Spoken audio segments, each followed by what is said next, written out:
Do you get frustrated when you sit down to have quiet time with God, but you have a racing mind that you can't shut off?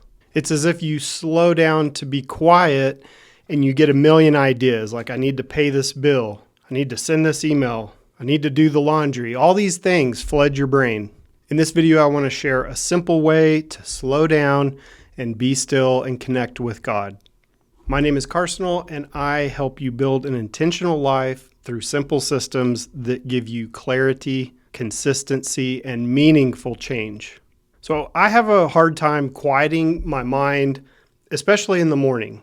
As soon as I wake up, it's like I want to sit and be quiet and read my Bible and pray and all these things.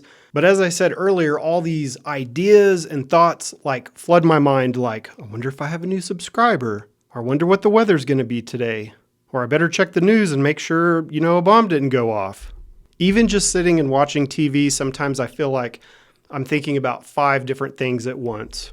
So recently I did my year-end journal review, which is where I take my journal, I read back through the year, and I kind of look for themes, things that God is teaching me. I also look at things like what went good, what went bad, and what needs to change going into the next year.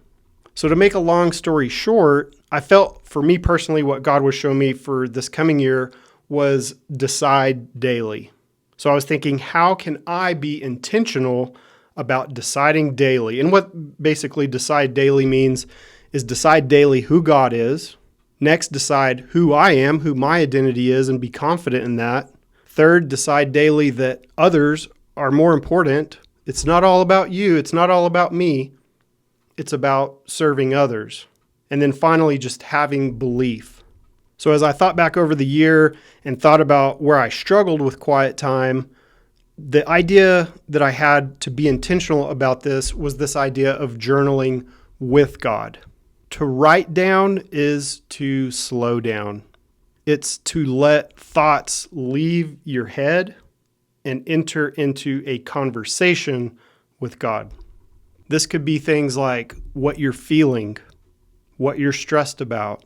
You're just talking to him about it, but you're writing instead of, just praying in your head. When I'm writing, I can tell him, hey, I'm having a hard time with this. I'm having a hard time believing this, even though it says it in your word.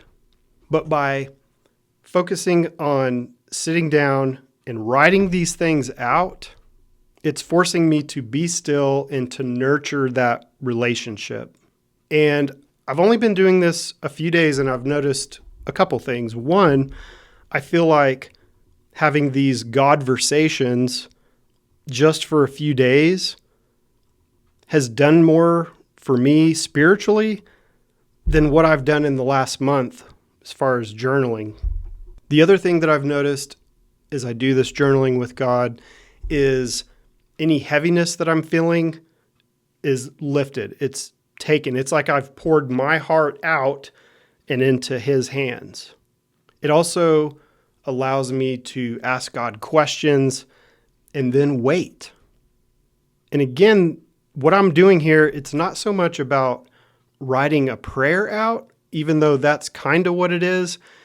It's having that Godversation where I'm not just throwing out a to-do list for God or a wish list for God. It's telling him how you feel, getting everything out of your mind and onto some paper. Now, whether you journal or not, I would invite you to give this a try.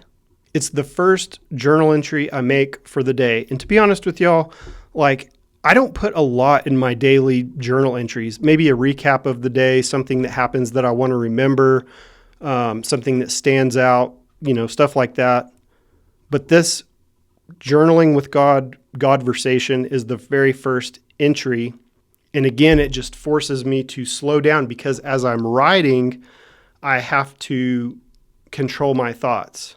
My mind's not going crazy because basically everything's happening at the speed of pen.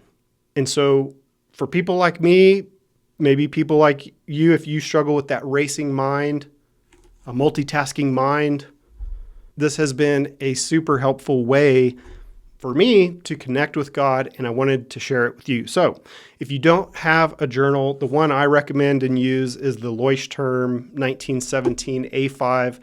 It's great paper. It's a great size. You can take it on the go, always have it around.